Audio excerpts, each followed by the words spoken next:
When was the last time that you attended the face-to-face conference? And when was the last time that you traveled to a beautiful country, Thailand?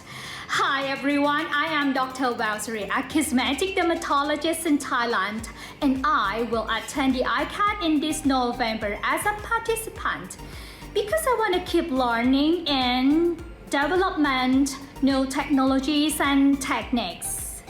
The ICAD program is packed with outstanding live demos, and the order of presentation is logical. Also, ICAD has minimal redundancy among lectures. This is what makes ICAD worthwhile to me. So I really encourage you all to come to Bangkok, Thailand to join the ICAD in November 2022.